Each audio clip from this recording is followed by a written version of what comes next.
Welcome to P M D C online lecture room. عزیز طلبہ السلام علیکم. اصناف نثر کے حصہ دوم کے ساتھ میں عذرا اجاز.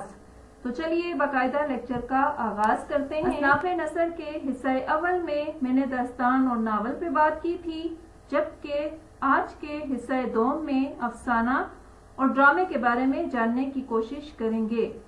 یہ عنوان اور اس سے متعلق کا تمام عناصر بہت اہمیت کے حامل ہیں، اس لیے آپ ضرور ان کو اپنے احاطہ ذہن میں رکھیں تاکہ جب آگے چل کر ہم عملی طور پر داستان، ناول اور افسانے پڑھیں گے تو یہ آپ پر ان کے عناصر زیادہ منکشف ہو سکیں یا ظاہر ہو سکیں.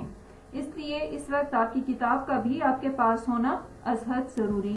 جہاں تک افسانے کے عناصر کا تعلق ہے تو اس میں ہم اس کی تعریف، پلاٹ، اختصار اور ارتقاء پر بات کریں گے. جانتے ہیں افسانے کے عناصر کے بارے میں.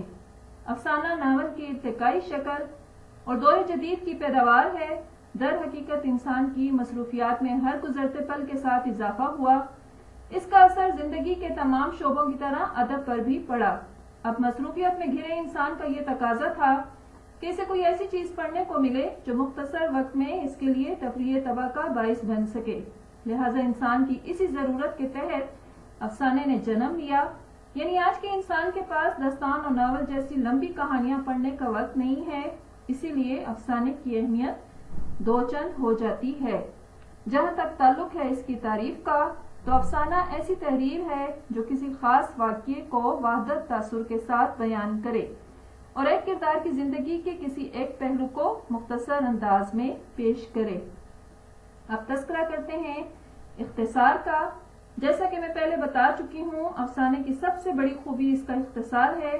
یعنی داستان یا ناول کی طرح واقعات کی تفصیل بیان کرنے کی یہاں قطعی گنجائش نہیں ہوتی اور اکثر افسانہ نگار کسی واقعے کی تفصیل بتانے کے بجائے اشاروں و کنایوں سے کام لیتا ہے، جس سے قاری خود کوئی نتیجہ اخذ کر لیتا ہے. جہاں تک بات ہے افسانے کے پلاٹ کی تو اس کا پلاٹ یک رخا اور سادہ ہوتا ہے. یعنی اس میں ایک وقت میں صرف ایک کہانی بیان کی جاتی ہے. ضمنی کہانیاں بیان کرنا لکھاری کے پیش نظر نہیں ہوتا. لہٰذا افسانے کا لکھاری ایک ہی تاثر آغاز سے انجام تک برقرار رکھتا ہے، اسی لیے اس کو مختصر کہانی بھی کہا جاتا ہے. بات کریں افسانے کے ارتقاء کی تو اردو میں پریم چند کو افسانے کا بانی قرار دیا جاتا ہے. اس میں شک نہیں کہ پریم چند سے پہلے بھی سجاد حیدر یلدرم اور منشی سجاد حسین نے ایسی تحریریں لکھیں جن پر افسانے کا اطلاق ہو سکتا ہے، لیکن اس میں بھی شک نہیں کہ پریم چند نے افسانے کو ایک الگ اور مستقل ادبی صنف کی حیثیت دی اور فنی اور ادبی اعتبار سے اس میں وہ خوبیاں پیدا کیں جو آگے چل کر افسانے کی بنیادی خصوصیات قرار پائیں. ان کے لکھے افسانے سوز وطن، واردات اور زاد راہ ہر لحاظ سے جدید افسانوں کی صنف میں آتے ہیں. البتہ جدید تحقیق کے مطابق راشد الخیری کو پہلا افسانہ نگار مانا جاتا ہے، جبکہ دیگر افسانہ نگاروں میں علی عباس حسینی، نیاز فتح پوری، سعادت حسن منٹو، غلام عباس، احمد ندیم قاسمی اور حاجرہ مسرور وغیرہ شامل ہیں. تو عزیز طلبہ یہ تو تذکرہ تھا افسانے کا. اب جانتے ہیں ڈرامے کے بارے میں. ڈرامے کے عناصر میں ہم اس کی تعریف، اس کی اقسام، کردار و مکالمے، موسیقی اور ارتقاء کے بارے میں جاننے کی کوشش کریں گے. لفظ ڈرامہ اپنے اصل کے اعتبار سے یونانی لفظ ہے جس کے معنی عمل کرنا یا کچھ کر کے دکھانا ہے. اصطلاح میں ڈرامے سے مراد ایسی کہانی ہے جسے کرداروں کی مدد سے اسٹیج پر پیش کیا جا سکے، ڈرامہ کہلاتا ہے. یہ تعریف انتہائی مختصر ہونے کے باوجود کافی جامعیت رکھتی ہے کیونکہ اس میں عمل پر زور دیا گیا ہے اور عمل کے بغیر ڈرامے کا تصور بھی نہیں کیا جا سکتا. چلتے ہیں اس کی دیگر اصناف کی طرف یا دیگر عناصر کی طرف. تو بات کرتے ہیں اس کے اقسام کی. جہاں تک بات ہے ڈرامے کے اقسام کی تو اس کی دو بڑی قسمیں ہیں، ایک المیہ یعنی ٹریجڈی اور دوسری تربیہ یعنی کامیڈی. ٹریجڈی ڈرامے میں ناظرین کی تمام تر ہمدردیاں اس کردار سے وابستہ ہوتی ہیں جو المناک حوادث کا شکار ہوتا ہے، جبکہ تربیہ ڈرامے کا انجام اکثر پرمسرت اور خوشکن حالات میں ہوتا ہے. جہاں تک بات ہے ڈرامے کے کرداروں کی تو اس کے کردار ناول و افسانے کے کرداروں سے قطعاً مختلف ہوتے ہیں، کیونکہ کسی ناول یا افسانے کے مصنف کو یہ سہولت حاصل ہوتی ہے کہ وہ اپنے کرداروں کی ذہنی عکاسی خود کر دے، لیکن ڈرامے کے کرداروں کو یہ سب کچھ اپنے عمل کے ذریعے دکھانا ہوتا ہے۔ اس لیے کسی بھی ڈرامے کے کردار فطری، مکمل اور بھرپور ہونے چاہیے۔ کرداروں کے مکالمے بھی برمحل یعنی موقع محل کی مناسبت سے مختصر اور کرداروں کی نفسیات کے مطابق ہونے چاہیے۔ تذکرہ کرتے ہیں موسیقی کا۔ موسیقی ہر دور میں ڈرامے کا لازمی حصہ رہی ہے۔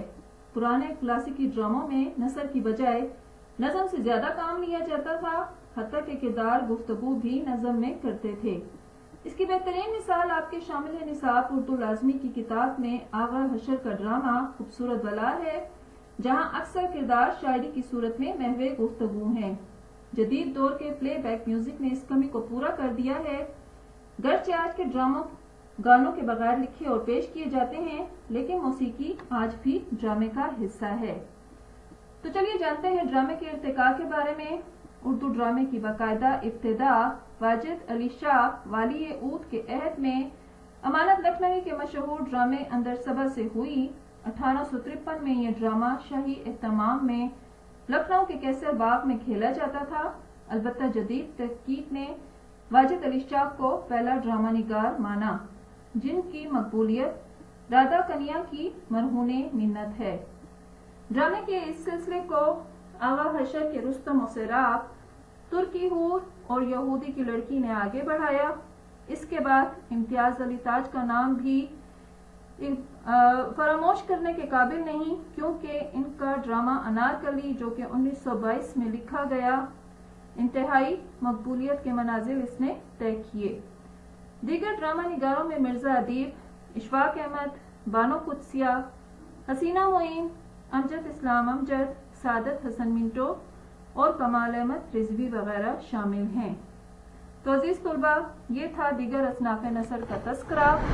انہی پہ چل کے آگے آپ کی تمام درسی کتب کی بنیاد موجود ہے، اس لیے یہ دونوں لیکچر جو ہیں بہت اہمیت کے حامل ہیں۔ آپ ان کے عناصر، ان کی تعریفوں کو اچھے سے ذہن نشین کر لیں۔ یہ رہا آپ کا گھر کا کام۔ کتاب میں دی گئی ان اصناف نثر کا مطالعہ کریں، ان کی تعریف و عناصر یاد کریں اور ہر ایک میں سے 10 معروضی سوالات یعنی MCQs تیار کریں۔ شکریہ۔